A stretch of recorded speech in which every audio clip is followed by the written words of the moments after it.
Hi, everyone. I'm Eve Samples, Executive Director at Friends of the Everglades. We were founded by Marjorie Stoneman Douglas in 1969. And these days, we've been spending a lot of time thinking about the topic at hand today, the new Lake Okeechobee System Operating Manual. We're going to spend the next hour talking to two experts on this topic, one from the West Coast, James Evans. I'll give him a full introduction in a moment, and one from the East Coast, Mark Perry. And I just want to invite you all to pose your questions in the comments. This is a dense topic. We're going to try to do kind of a LOSOM for dummies, if you will, initially, and then happy to dive into details as needed. So without further ado, I want to introduce James Evans. He's the Environmental Policy Director at Sanibel Captiva Conservation Foundation, where he's responsible for interpreting science to create, inform, and advance environmental policy to protect and care for Southwest Florida coastal ecosystems. Welcome, James. Good afternoon, Eve. Good afternoon, Mark. And Mark Perry is the Executive Director of Florida Oceanographic Society in Stuart. It's a nonprofit organization that inspires through environmental stewardship of Florida's coastal ecosystems through education, research, and advocacy. Welcome, Mark. Welcome, Eve, and also James. Great.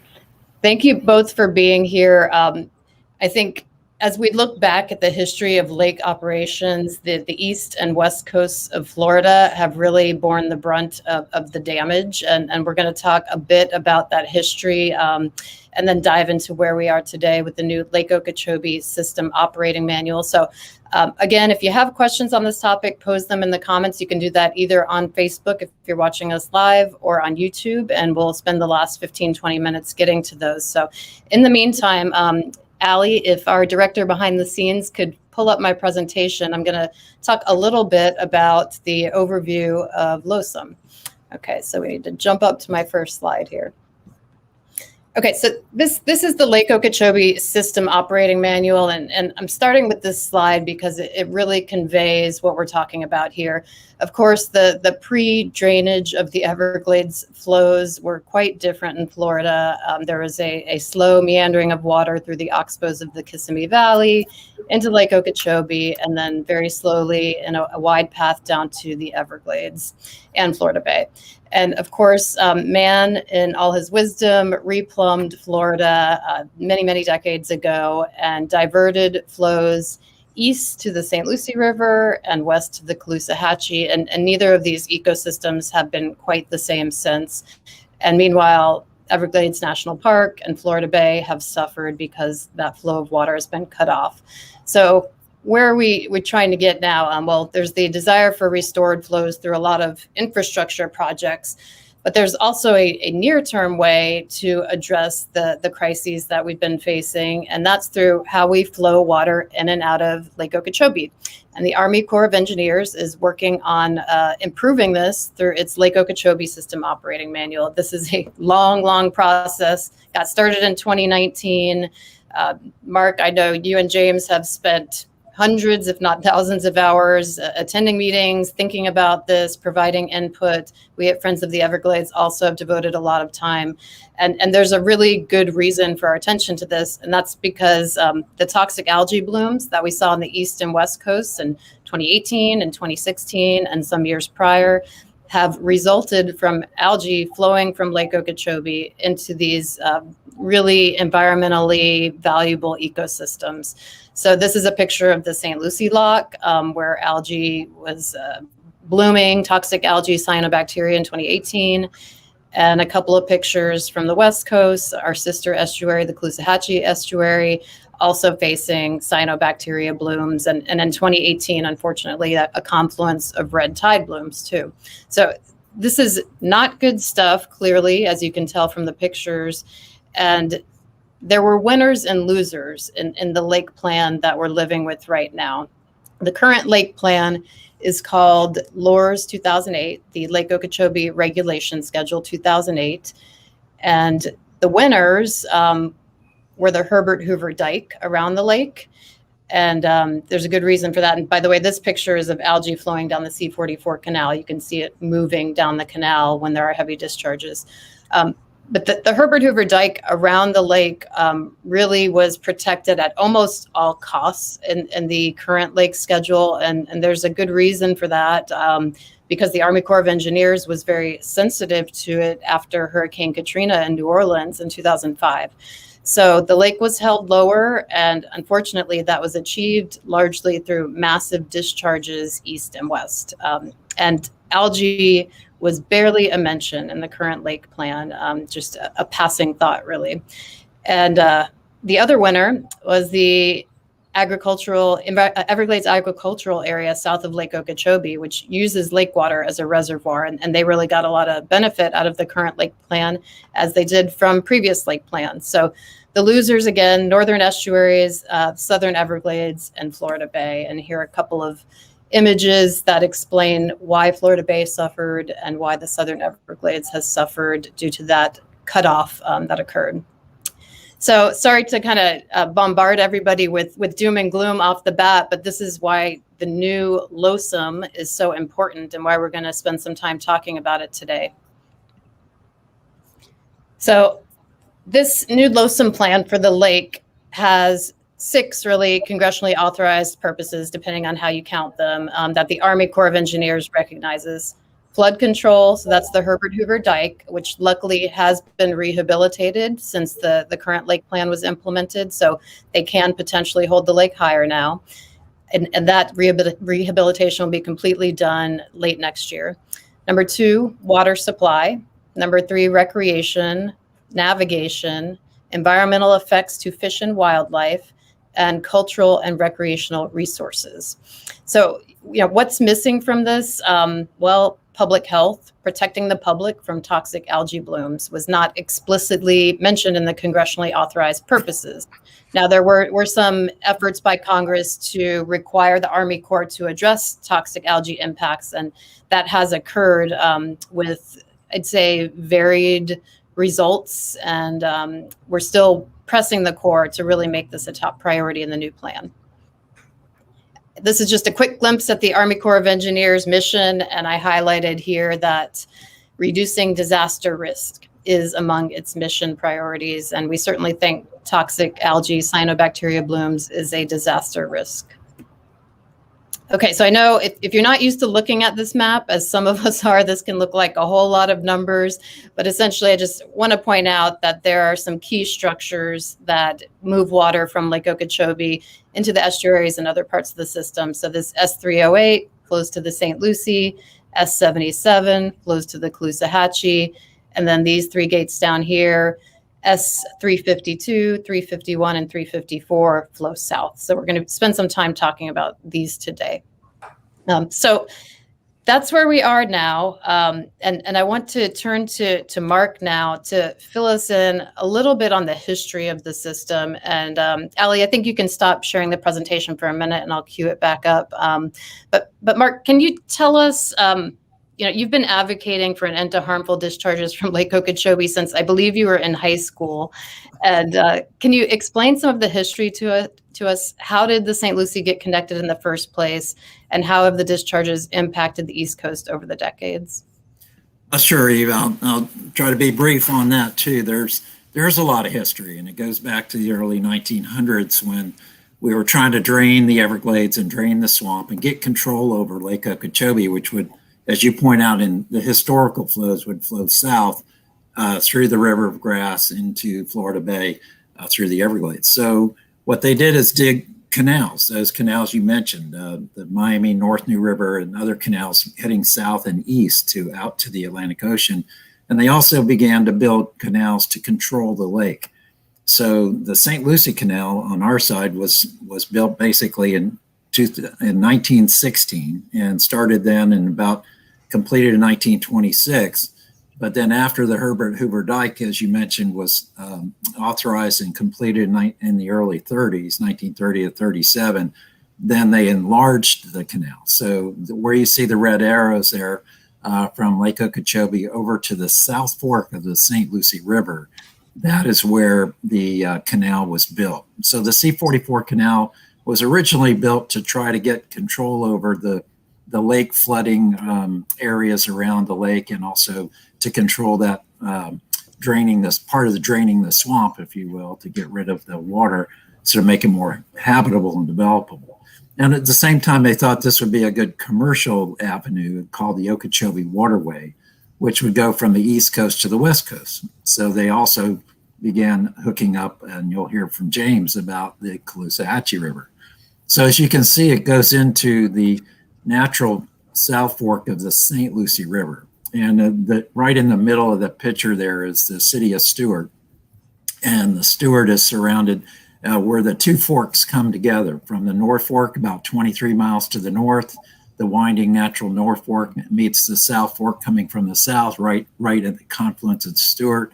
It turns east into the wide portion of the estuary, St. Lucie Estuary, and it comes out to the St. Lucie Inlet and joins with the Intercoastal Waterway, or the Indian River Lagoon. So that's where the confluence of the ocean water meets the fresh water of the natural tributaries of the North and South Fork. When they connected the St. Lucie Canal and began to use that as a regulatory releases to get the lake lower during in preparation for hurricane season in June 1st, they began this regulation schedule to get rid of that water through where you see the red arrows. There were other canals built into the St. Lucie. You see those there, C23, C24. These are not connected to the lake. They were at one time going to be connected to the lake in the corner, but they're basically canals which drain that area for primarily agriculture and citrus. And again, not knowing how much damage they were doing as well, they come into the North Fork of the St. Lucie. So all of these kind of situations have created quite a different scenario for the St. Lucie estuary. And now that it has this artificial flow, and in fact, the largest freshwater flow into the St. Lucie comes through these gates. And this is where, on the left-hand side of the picture, where the water's flowing into is the St. Lucie estuary. And on the right-hand side of the picture is the C44 canal connected to Lake Okeechobee. So you can see at the top of the picture, that's where the locks go through. They basically bring the boats in at sea level on the estuary side, and they close the gates and raise that level up to the canal side, which could be anywhere around 12 to 14 feet above sea level. And the locks continue the boats on through the Okeechobee Waterway. But those 7 gates you see where all the water's flowing from the right to the left into the estuary are what I call the 7 gates of hell, because they bring all this damaging discharge and lake releases into the St. Lucie, and upwards of 4.6 billion gallons a day. And to put that in perspective, we're wasting a lot of fresh water through all of these canals, over 1.7 billion gallons a day. And we consume about 1.3 billion gallons a day in South Florida. So we're literally wasting to the Atlantic and Gulf more water than we can consume. So here's kind of the damage that it does. Environmental impacts include in the St. Lucie Estuary, Indian River Lagoon, in our area, the oyster reefs, seagrass beds, and nearshore coral reefs, which all depend on those estuarine kind of conditions of mixture of ocean water and that balance of ocean water and fresh water from the natural tributaries. But when we have too much discharges and for too long a duration, it can cause major environmental impacts to these habitats, which in turn is affecting over 4,300 species of plants and animals in this area. So, and a lot of endangered and threatened species. Down below, you see the health impacts. The blue-green algae blooms that you mentioned, Eve, are appearing in Lake Okeechobee, and then with these releases, because they're freshwater cyanobacteria or blue-green algae, they come with that freshwater release from Lake Okeechobee into the St. Lucie and even offshore, and will be sustained as long as there's that freshwater flow coming in. These are very harmful cyanobacteria blooms, blue-green algae, which have major health impacts. And of course, the economic impacts are felt throughout the community as this pollution happens to our waterways. People in our community are extremely affected, not only directly in boating, fishing, and those activities, but waterfront properties and other kind of properties within the area are affected. So pretty much that kind of summarizes where, historically the St. Lucie estuary was never connected until the 1900s, the early 1900s, when we built the St. Lucie Canal. And that was built in order to get control over that flooding lake and that and drain the Everglades situation. Thanks, Mark. And I know to the west, the Caloosahatchee has suffered from very similar dynamics. James, can you tell us a little bit about the Caloosahatchee situation, how it was connected, and how it's a little bit different from the St. Lucie because it does occasionally need flows from the lake? Yeah, thanks, Eve. If you wouldn't mind, if you could bring that graphic up, I can show you the overlay of the watershed here in the Caloosahatchee.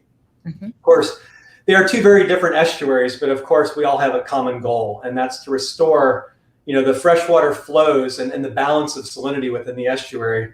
And of course they operate differently because we have very different watersheds. And even the distance that our estuaries are from the lake can have a huge impact on the quality of the water we receive.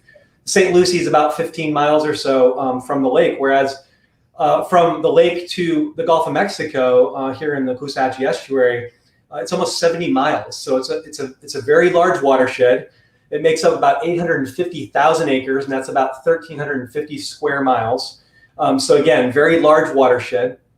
And we have the watershed's broken up into a couple of different sub-watersheds. We've got the eastern Caloosahatchee, which goes from the S77 or Moorhaven structure located at the lock. You can see that red dot located right there at the lake.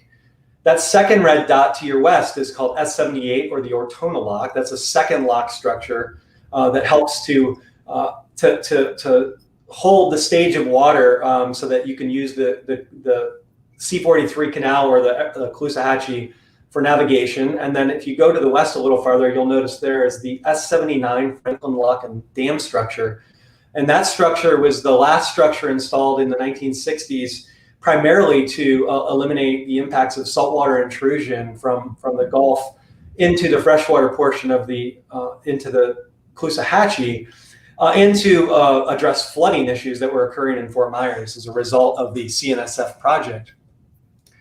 And of course, without that structure, we would have flooding and we would have saltwater intrusion into the freshwater portion of the river.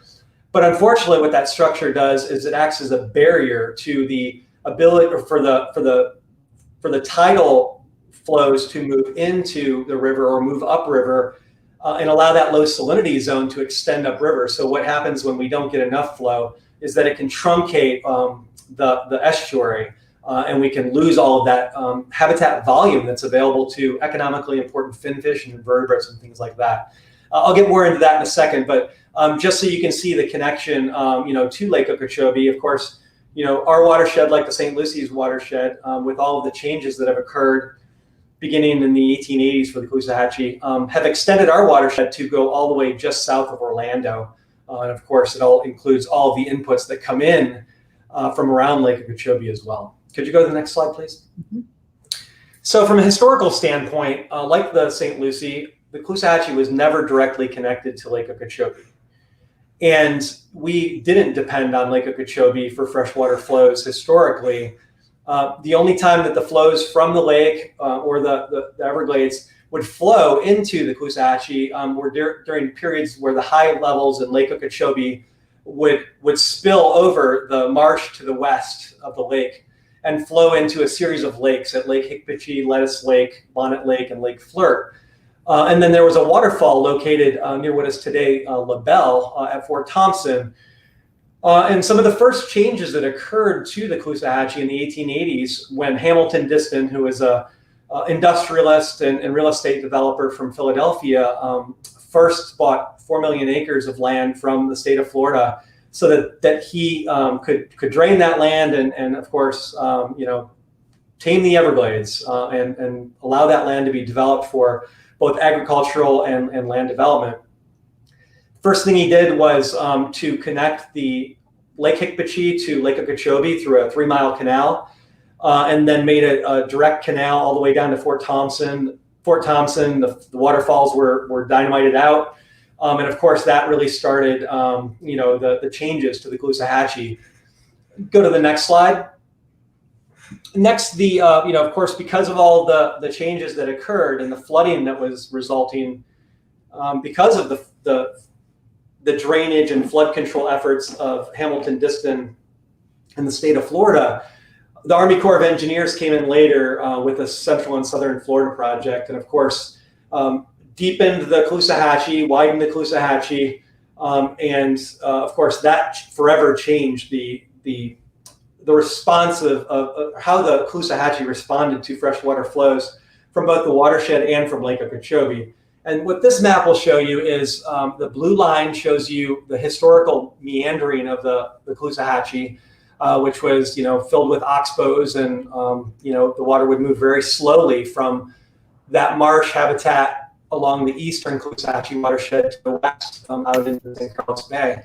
Today, because of the ditch and drain system, the water moves off the landscape very quickly into the channelized portion of the river and out into the bay and into the Gulf of Mexico.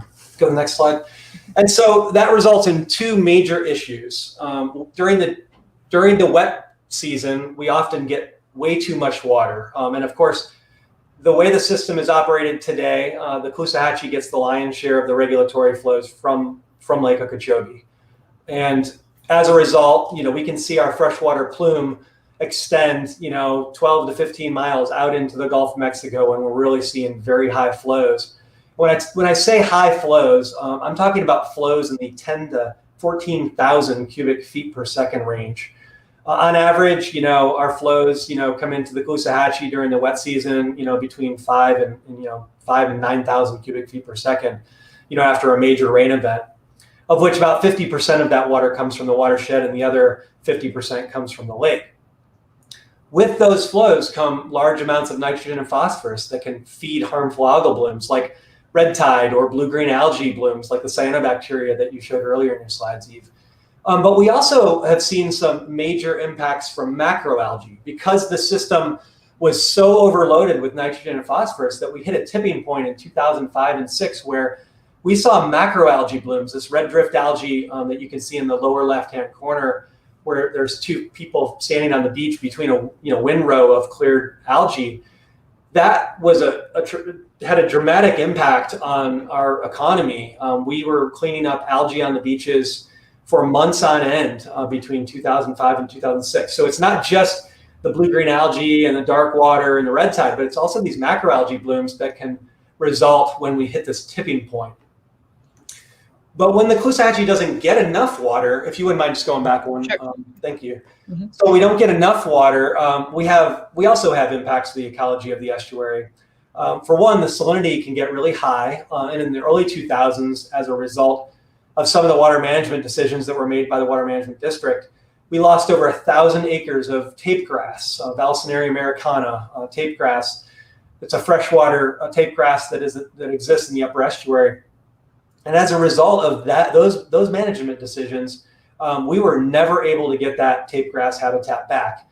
That's had a direct impact on water quality. It's had a direct impact on habitat for our commercial and economically important fin fisheries, as well as our shell fisheries. So that's had a tremendous impact. And when we don't get enough fresh water because of the way the system's been ditched and drained, and because of the way the system's been ditched and drained, we've lost those natural freshwater springs in the system. So as much as we don't want to depend on Lake Okeechobee for freshwater flows, we do today. And we don't look at that as much as a benefit as we do a mitigation for past impacts to the Caloosahatchee and the system that we now depend on. If you can go to the next slide. I just want to show some of the impacts that can result. We talked a little bit about blue-green algae and macroalgae and the salinity impacts that can occur from changes in flows to the estuary. But one of the issues that we have to deal with on a regular basis, and we're dealing with it today, especially up in Tampa Bay and in northern Lee County, is red tide. And some of the image on your right-hand side show you some of the dead fish and fish kills and some of the other conditions that can result from red tide. In 2018, because of the blue-green algae blooms that occurred and the large volumes of water that came into the estuary with nitrogen and phosphorus, that really fed the red tide that was occurring in the Gulf of Mexico and turned what was a typical bloom into a super bloom. And as a result, we saw devastating impacts to the marine organisms. We cleaned up, here on Sanibel and Captiva alone, We picked up about 825,000 pounds of dead marine life, including a 26-foot whale shark. We also, the Chamber of Commerce here on Sanibel Captiva reported $74 million economic impact from the impacts of red tide. And I think the city of Sanibel spent about $1.6 million cleaning up those dead fish. So, it's not only an ecological impact, but it's also an economic and quality of life impact to our community. So, and you can go to the next slide. Mike can talk about that. Is there one more? Mm-hmm. Yeah, and just to break down where the nutrients come from, on average, about 30% of our phosphorus comes from Lake Okeechobee, and about 40% of our nitrogen comes from Lake Okeechobee. But about 58% of our phosphorus comes from the watershed east of S79, and about 46% of our nitrogen comes from east of 79. And that, just to let everybody know, that's predominantly an agricultural land use within the watershed. And the flows at S79 do not take into account our tidal basin inflows. So when we're looking at flows at S79, and I'm reporting 10 to 14,000 cubic feet per second when we're getting very high flows, that doesn't even take into account the urbanized portion of our watershed, which can add even more water and more nutrients to our already impacted coastal ecosystems. Thank you. Thanks, James. So I want to circle back now to the proposed Lake Okeechobee System Operating Manual, because I know, for example, you want the Army Corps to measure flows at S79. That's one of the things that the West Coast is looking for. So, Ellie, if you could remove my presentation from the doc for a minute, and then I'm going to queue up the slides to give folks a brief overview of the plans that were considered and what we moved on to. So you can go ahead and share that again, Ellie. So recognizing these pretty dramatic problems that Mark and James just outlined, and impacts on the ecosystems, impacts on public health, impacts on our economies on the east and west coasts of Florida. And let's not forget the Lake Worth Lagoon is also impacted. We don't have a representative from the lagoon here today, but we have in the past had Ronaldo Diaz, the Lake Worth waterkeeper, on to talk about the issues there. Just massive harmful impacts. So the Army Corps of Engineers has attempted to devise a lake plan to address some of these. Lower's 2008, the current plan was terrible. I talked about winners and losers earlier. There were far too many losers.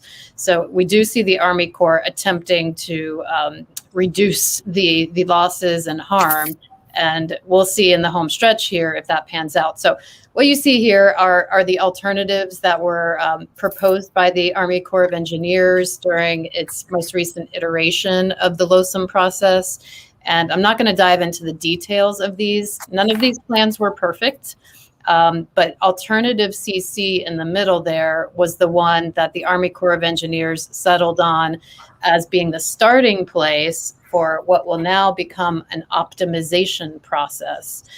So we can talk a little bit about how we believe the Corps should optimize this proposed plan so that it addresses the risks east, west, south, without threatening the Corps' congressionally authorized purposes and duties. So what you see here outlines alternative CC. You can see that flows south go down to this zone E. These numbers on the left are the lake height. One of the things we're asking for is that flows go all the way down to the water shortage management band, this purple line here. These numbers here show how much water will flow to the St. Lucie, how much will be allowed to flow at certain lake stages. And you can see that on the St. Lucie side, we're getting up pretty high lake stages before there are discharges. Now, at the higher stages, once you get to upper 16 feet, there are pretty heavy discharges in the wet season, 3,600 cubic feet per second. A helpful visualization for a cubic foot is like a football. It's a 3,600 footballs of water flying through the locks at those S80 gates, St. Lucie locks. Now looking to the west, this is the Caloosahatchee side. You can see there are flows throughout, and this is definitely a reason for concern among West Coast stakeholders, including Sanibel Captiva Conservation Foundation, and James and I have spoken about this.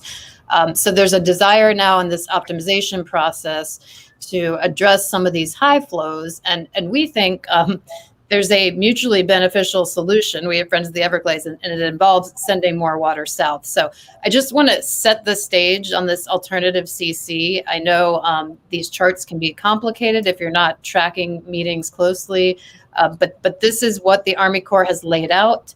They're taking community input now. Many of us have sat with the Corps in recent days, and they're going to, quote unquote, optimize the plan for different interests. And we, of course, hope that they optimize it to benefit the northern estuaries, Everglades, and Florida Bay.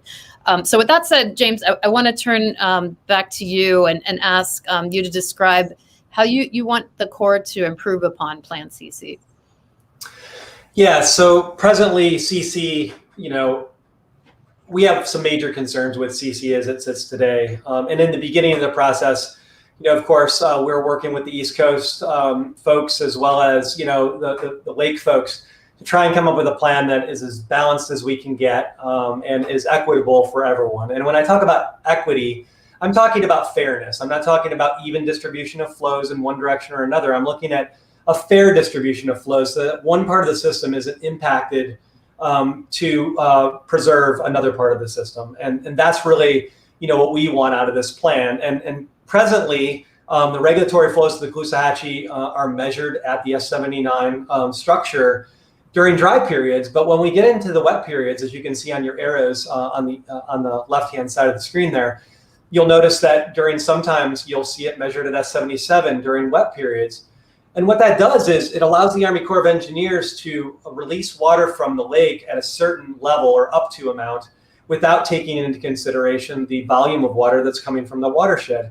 And as I mentioned earlier, we have a tremendously large watershed, which can account for at least 50% of the flows during wet periods.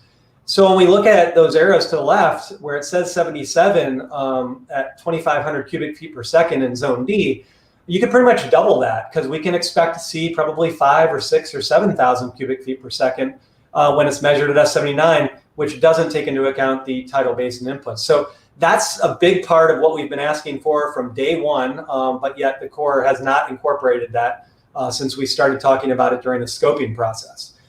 Two, CC really relies on the Caloosahatchee as a primary outlet for all regulatory flows out of the system other than dry season flows to the Everglades, or when we can eke some of the water south during the wet periods, when the capacity south of the lake and the STAs is taken up by stormwater runoff from the EAA, we can get a little bit water out of the system. But in all of Zone D, the Caloosahatchee is the primary outlet for getting water out of the lake. And of course, this increases the total volume of water sent to the Caloosahatchee. It's increasing the total volume in CC compared to the future without scenario, which is, of course, you didn't talk about the future without scenario, but that's the Lower's 08 with the Herbert Hoover dike completed, C44, C43 reservoirs, and the Kissimmee River restoration completed. And so when we compare it to those conditions under Lower's 08, we actually do worse. And we see a 10 to 12% increase in nitrogen and phosphorus that would be available to feed some of those harmful algal blooms that we've been talking about here today. And then finally, we see a pretty significant uptick in the stressful flow range and even in the harmful flow range when you look at the daily flows. We see an increase of about 26% in stressful flow range. And so, those are areas that we think that the schedule should be optimized. We agree that by chipping away and getting rid of Zone F and dropping down the regulatory releases during the dry season to the Everglades and to the Caloosahatchee would be beneficial. We don't know if that's going to get us there 100%, but it certainly would help. But the ultimate goal is to reduce the damaging discharges to both coasts. So great. Thank you, James. And understandable that you would not want to be worse off under the new lake plan than you are under the current lake plan, which, as we just saw from the photographs, has not been good for the Caloosahatchee. So Mark, you are the president of the Rivers Coalition. Full disclosure, I'm a member of the board of the Rivers Coalition, which is an alliance on the East Coast. And I'm hoping you can talk a little bit about the optimizations that the Rivers Coalition wants. And there is definitely common ground with what James is talking about. And I think it's really important to key into that. Absolutely. Yeah. The alternate CC, as we talked about, is a a plan that we feel we can work with, start working with. And then as the Corps moves forward, they're trying to optimize it, as we've explained.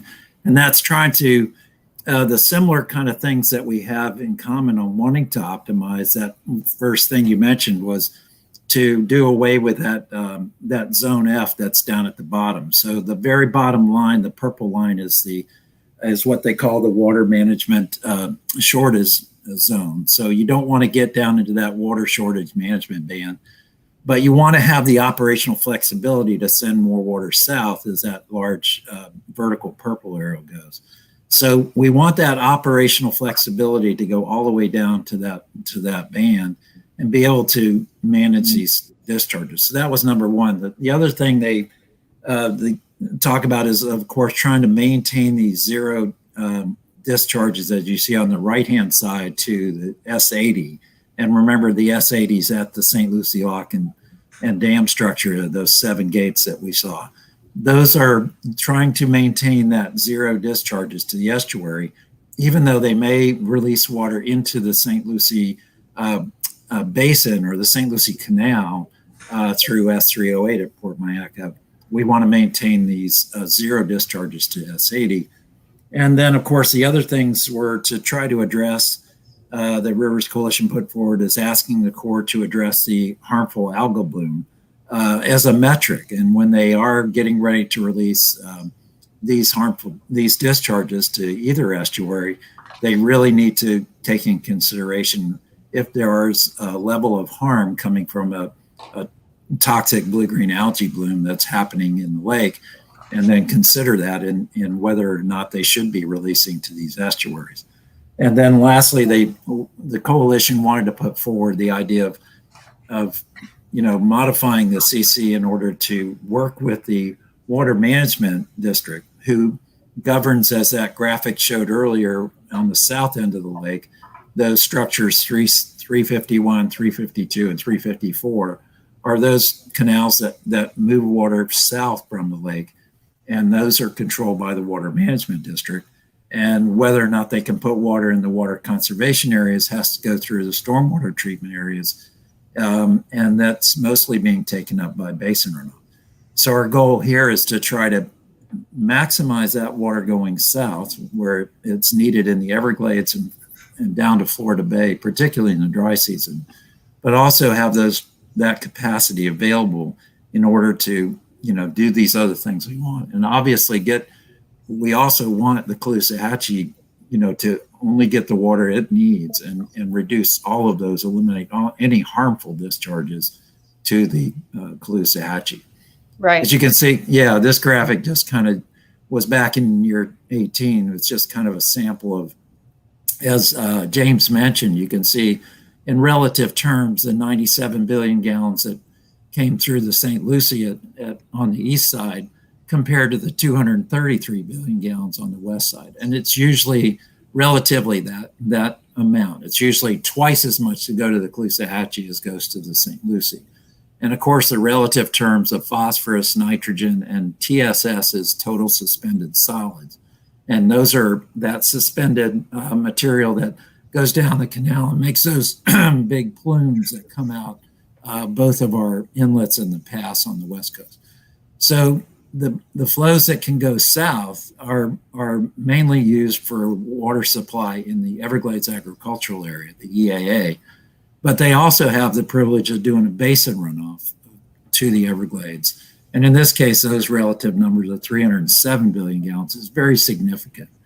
And that's why they're basically taking up the capacity of the water to go south from the lake, and they're using it for the basin runoff.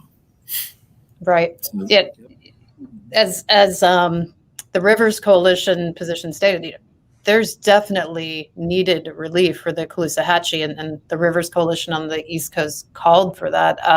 But let's address the elephant in the room. I think there's a desire, and I think it's from both coasts for the most part, to bring relief to the Caloosahatchee without having to shift it to the east. And that's a really tough puzzle to piece together, right? Because of all these moving parts. But what Mark is talking about here, this capacity used for EAA basin runoff to the south, if we started to push the South Florida Water Management District to dig in on that, and they control those southern structures, it could create more capacity for the Army Corps of Engineers to flow water south and not have to send as much west or east. I'm going to go to the next slide here for a second. I'm hoping that we can keep talking about this part of it, Mark. So this is an important slide that shows the percentage of water that's come from the lake to the stormwater treatment areas. Can you talk us through this, Mark, and why it matters in the context of LOSOM? Sure. It's a period of record you see on the left-hand side from 1995 to the right, which is 2021. And the blue part of the bar graph represents that runoff, basin runoff from the EAA to the stormwater treatment areas, the STAs. And these are man-made marshes that we basically were obliged as a state to build. Their man-made marshes about 50 to 60,000 acres in the south portion of the EAA. And they were meant to, basically, they have to, water that goes to the Everglades or goes south has to go through there first in order to be treated to a point where it doesn't load, phosphorus loading doesn't go into the Everglades. It's a criteria that has to be met. So the lake releases, though, in the orange portion of the bar graphs are what you see is the very minimal portion of that total that goes down from to the stormwater treatment areas and into the Everglades. So as this previous year, this first year, you can see that 10%, only 10% came from lake releases to the STAs, whereas the other 90% of that, which represented about 1.6 million acre feet of water, came down into the stormwater treatment areas. There was only 1 year, as you see in 2015, that it was almost equally represented at 43%. And that was a time when they actually had a lot of water moving from the lake into the stormwater treatment areas. At the same time, they were using the runoff, using that for runoff capacity. But our premises is if they've modeled our model runs on all the period of record that they've allowed this to happen, it is going to show a constraint for how much water they can move south.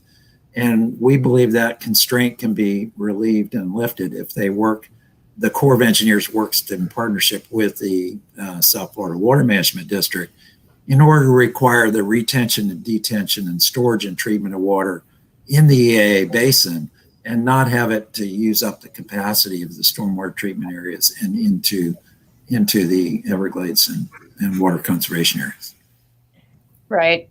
Thanks for explaining that, Mark. It's a complicated issue, but it's critically important. And it really boils down to a simple premise.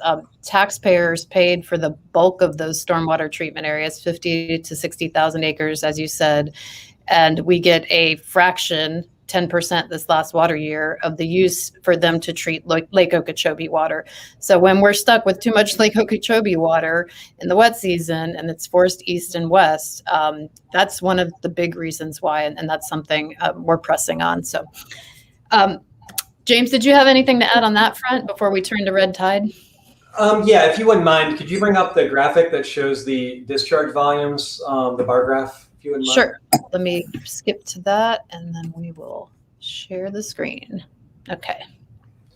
Yes, I just wanted to bring everybody's attention. So when we look at the volume of water that's being discharged to different parts of the system, you can see that yellow bar in the middle of the middle of the stacked bars here is the Caloosahatchee, and the St. Lucie is the green bar.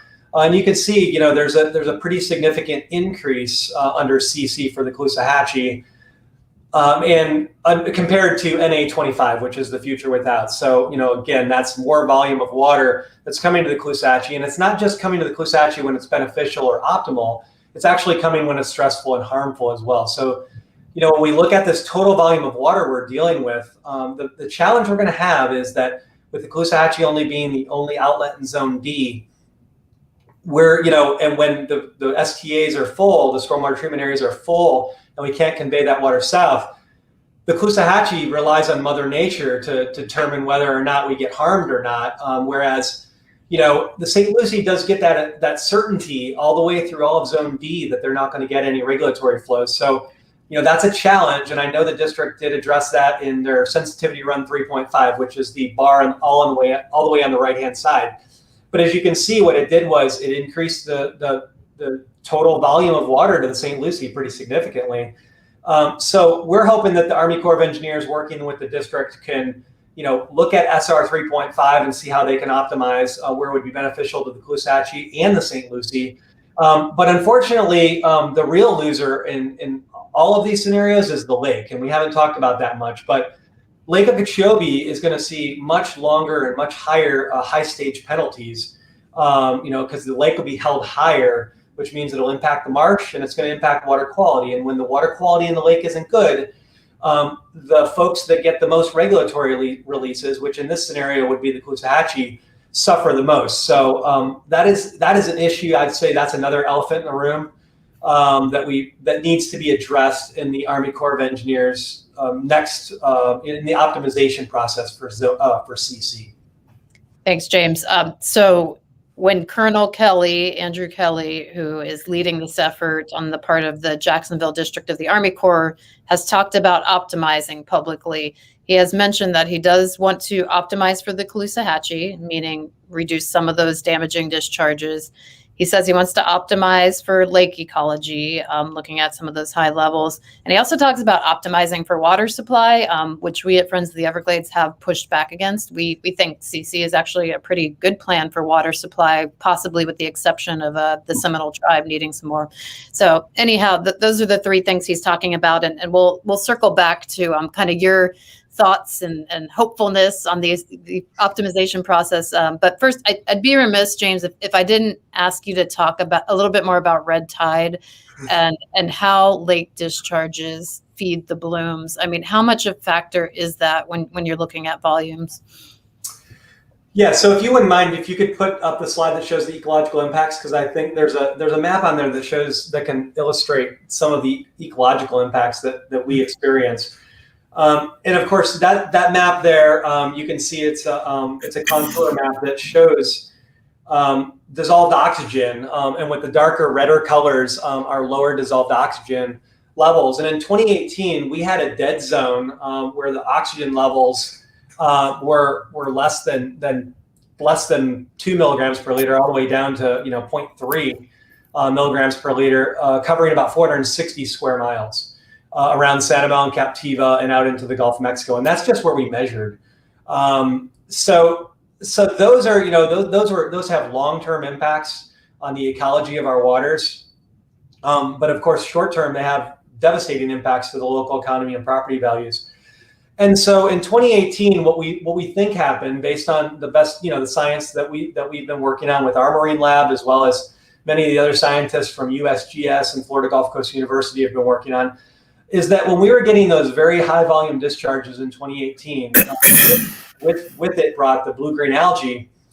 We had blue-green algae in about almost all of the 70 miles of the Caloosahatchee River and estuary.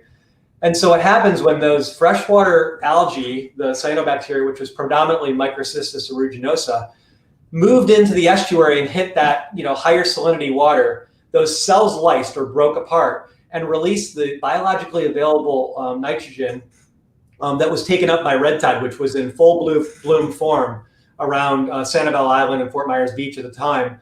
And it looked like it just added fuel to the fire, and that bloom took off. And again, in July, we started to see those blue-green algae blooms in earnest in end of May, June, and into July.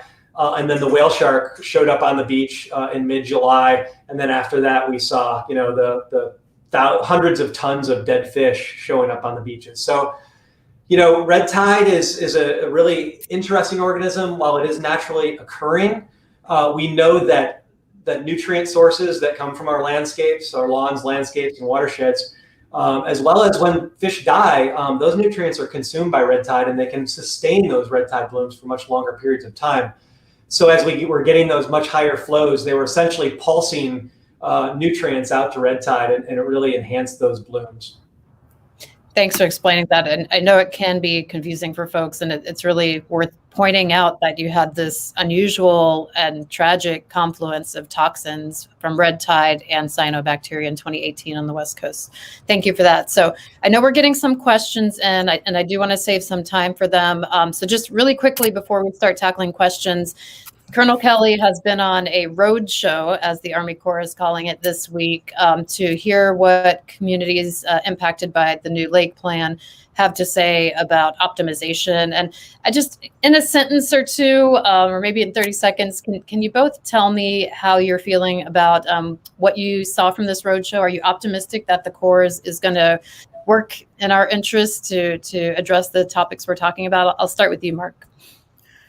Yeah, certainly. I mean, it is I'm optimistic, but again, cautiously optimistic as he goes through this process and does a lot of listening, a lot of understanding of, different stakeholders in the process of what their interests are and how to modify or change CC to make it better.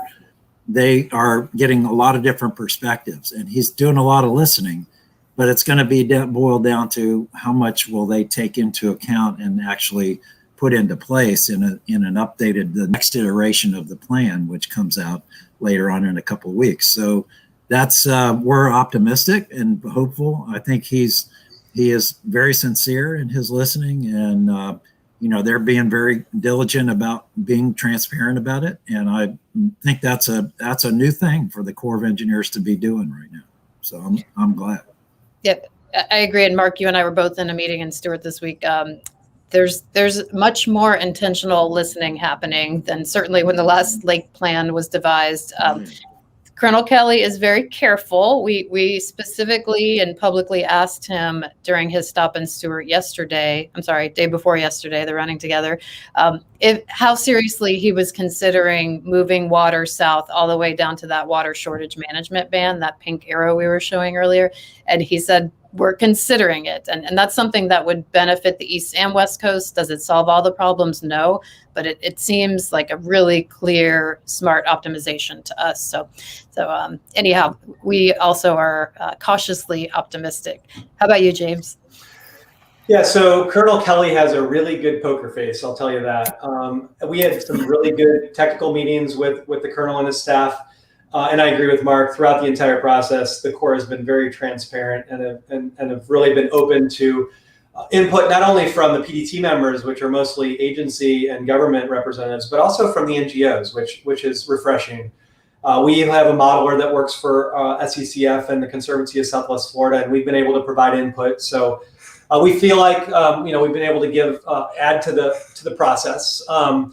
I'm cautiously optimistic. I hope they will incorporate some of the things that we've asked for. But of course, they have a difficult job of trying to balance this. And all of the modeling is suggesting that the improvements that we need for the Caloosahatchee can't be addressed by only sending water south. And that's a tough position for the Corps to be in.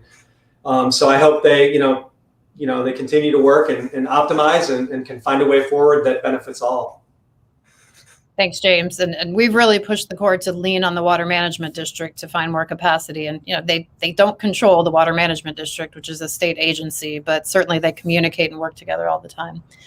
Okay, I think we're going to start tackling a few questions. Allie, if you could queue one up for us, we'll get through as many as we can. Okay, from Jennifer Hecker. Doesn't this again underscore that we need to push again for options to buy added EAA lands to build more conveyance, storage, and treatment south of the lake? Is resurrecting Plan 6 or similar efforts being considered? Mark, I think I'll toss that one to you.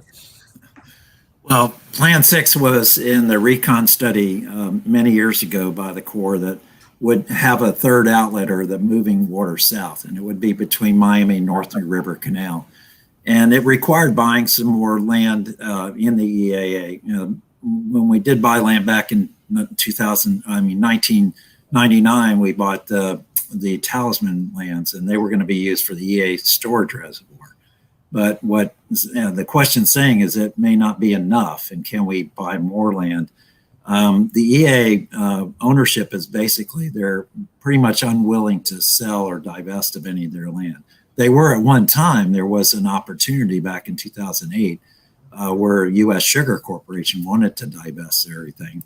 The state was preparing to do that, but 2 years went by and the recession hit, and the U.S. Sugar did not want to sell after that. So they made these long land deals. But the idea of having them, really requiring them to store and treat that water on their own properties and let them do that in their own way, and let us use the public stormwater treatment areas, which we purchased for $2.1 billion, and then maintain at $20 million a year. We ought to be able to use those primarily for the lake releases or for public waters moving south. So requiring the EA to do that rather than just buying their land and building more big storage projects, I think is a better route to go. Yeah. Thanks, Mark. Next question, Ellie. And while she's queuing that up, I just want to say the EAA is almost 400,000 acres of sugarcane. So that's why we talk so much about sugar when we talk about the EAA. Ellen Stevenson asks, how can the Department of Agriculture influence or monitor what goes into our waterways? So I believe she's talking about the Florida Department of Agriculture and Consumer Services. So James, do you want to tackle that one?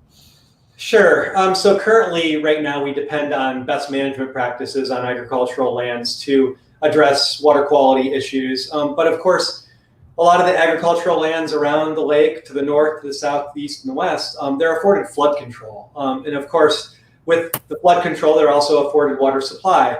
Water supply means that you have to store a certain volume of water that's available to irrigate the crops year round, even if there's a drought. So that might mean during wet periods, you may have to store more water, which could ultimately mean you stack more water in a system that ultimately has to be released, which could be damaging to the estuaries. And then, of course, from a flood control standpoint, when they don't need the water, that water is either pumped off the landscape or is sent to the estuaries to tide. And of course, that has damaging effects as well. So as we try to balance the needs of water supply to provide near perfect conditions for drainage and irrigation, that comes at the expense of many of the coastal ecosystems in our estuaries, and to a large extent, the Everglades, because the stormwater treatment capacity of the STAs is taken up by that water and can't be used to move lake water south. So therefore, those STAs are taxed. They're working much harder than they would need to work if all of that water weren't moving in there from the EAA. So, unfortunately, those BMPs are not mandatory, unlike the way our municipal systems have to meet TMDLs and meet the requirements of those projects that we put forward for our TMDLs. Those BMPs are, they say they're going to perform at a certain level, and if they don't, they're really not verified. Right. So FDACS, Florida Department of Agriculture Consumer Services, has a serious role to play in water quality, and so does DEP in the state legislature. And most of what we've been talking about today is operations, moving quantities of water and when and where. And that's where the Army Corps really has power. But the state has an immense role to play and has really fallen down on the job over the decades on behalf of Floridians. These toxic algae blooms would not be happening if we didn't have such intense nutrient pollution. So now the Corps moves them in a manner that we hope will be less damaging. And Eve, if I could just throw in, if the water in the lake were meeting its TMDL, meeting its water quality requirements, we could move more of that water south into the Everglades because we wouldn't be harming the Everglades.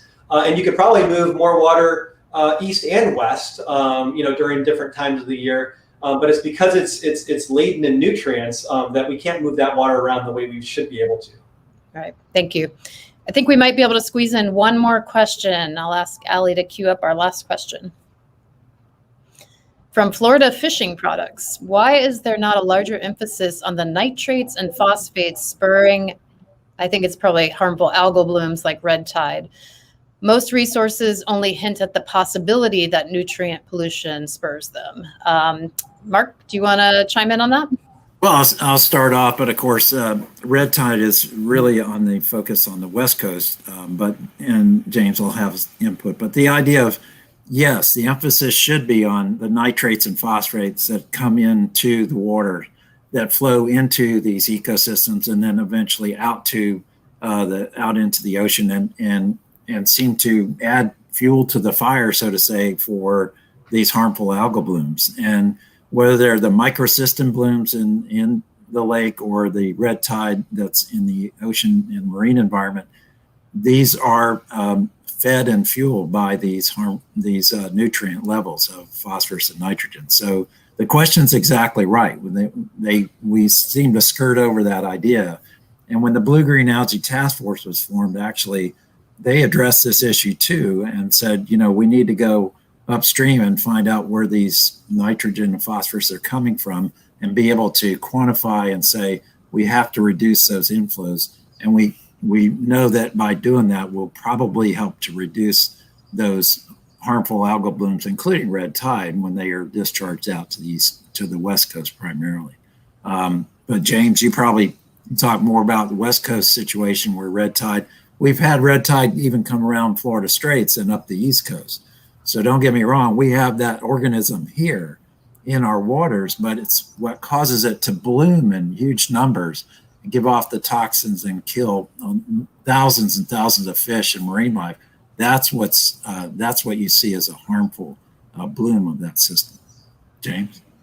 Yeah, I mean, I think, when you look at LOSOM and how LOSOM is going to affect the nutrients, it's really a state responsibility. So the state of Florida is really responsible for addressing the nitrogen and phosphorus that runs off the landscapes into our water bodies that is currently impairing most of the water bodies in Florida, frankly. So the state of Florida needs to do a much better job at source control, not allowing those nutrients to end up in our waters in the first place, because it's extremely expensive to remove the nutrients once they're already, once they're in the water.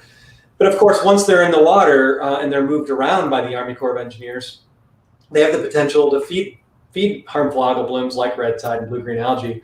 And of course, on the West Coast, the area that we see red tide occur the most is pretty much from Sarasota down to about Collier County. That's where we see the most frequent and intense blooms of red tide. And of course, right now, Tampa Bay is getting hammered by red tide. And that's for a number of reasons. Again, I mentioned earlier that red tide, the organism Karenia brevis, it isn't a picky eater. So it'll consume whatever nitrogen and phosphorus is available at the time, whatever it needs to stay in bloom form. And of course, Piney Point, the discharges from the phosphate ponds at Piney Point, as well as the wastewater discharges into Tampa Bay. That many of the scientists that are working on the blooms that are occurring in Tampa Bay right now feel strongly that those nutrients are enhancing those blooms. And of course, as that bloom continues to move around to the north, we're starting to see it pop up in northern Lee County, which makes us very nervous as the lake is starting to creep up. We're at 13.6 or so now. And if the lake gets up, we're half a foot higher than we were last year, 2 feet higher than the year before. And if the Corps has to make regulatory releases, we know the Caloosahatchee is going to get the lion's share. So we are very concerned about red tide right now, and we hope that the Army Corps makes good decisions and doesn't release that to either coast. And hopefully we can continue to move that water south. Thanks, James. And the Colonel Kelly is telegraphing that there may need to be regulatory discharges starting within the next couple of weeks due to that high lake level. So it'll be a reminder of why we need to improve the lake plan if and when that happens. So we've gone a little bit over, but that's okay because this has been a fantastic conversation. I want to wrap up here by asking you both to talk about how, given our common ground, east and west, how residents on both coasts who are casually observing this complicated LOSOM process can most effectively weigh in at this important stage of the game as the Corps is beginning to solidify its lake plan. I'll start with you, Mark. Well, I think all of us individually, whether we go to these meetings where Colonel Kelly is making his rounds, try to find out where those are, weigh in, make comments, go to these meetings and make comments. Even if it's go to the Water Management District meeting next August 13th or so, go to the meetings and make comments, or write your comments up into an email and email it to the Corps. The Corps of Engineers is looking for input, and each and every one of us have the individual, not only the ability, but the responsibility to be, I believe, is to make comments and make your voice heard on this issue. And the sooner we can do that, whether we do it as a collectively, or we sign a petition, fix the flow, or we make our voice heard on an email directly to the Colonel and directly to the Corps of Engineers, I think they will listen. As we said, we're optimistic that they're listening, and they need to hear from everyone, from individuals, and your testimony is just as valuable as everybody else's. So don't think you don't need to go out there and make your voice heard. You do, and now's the time, because they're going to make these really important decisions over the next couple of weeks. Thanks, Mark. James? Yeah, I can't really add too much to what Mark said, but of course the project delivery team meetings are open to the public. We've had a number of elected officials and representatives from both coasts engaging. Of course, whenever you can, weigh in, write the Army Corps, work with the Water Management District and your representatives on the governing board. But yeah, your voice does matter, whether you believe it or not. Now is the time to reach out to the Corps and let them know what we need for all of these different ecosystems, because the goal is not to harm one ecosystem to preserve another. The goal is to try and balance these different ecosystems to the best of our ability, because Florida's economy depends on it. Thanks, James. So here's where we're at now. The Corps is working to optimize CC. It will announce on August 4th what the priorities will look like for optimization. And then they'll begin another round of modeling and building out this Lake Okeechobee system operating manual to really detail how to govern lake operations in the decade to come. So on the screen here is what we at Friends of the Everglades have offered up as a potential way to get involved. We think public health has to be a priority, especially as it relates to protecting folks from harmful algal blooms. And these are the priorities that we've articulated. So if you go to our website, everglades.org, you can find this. You can read through it for yourself. Much of what's here echoes what James and Mark have talked about. Sending more water south during the dry season, using that added storage capacity in the lake to bring more relief to the Caloosahatchee and St. Lucie, or at least maintain what's in CC for St. Lucie, and then incorporating flexibility so that when there are harmful algal blooms on the lake, the Corps isn't automatically sending them east and west. So really want to thank everyone for their time today, everyone listening, and James and Mark especially. You both have devoted years of your life, many years collectively, to this issue. I truly believe the voices are making a difference, and you all are at the forefront of educating the community. I can't thank you enough, and I hope we'll keep in touch and continue to hope for a better Lake Okeechobee and greater Everglades system in the future.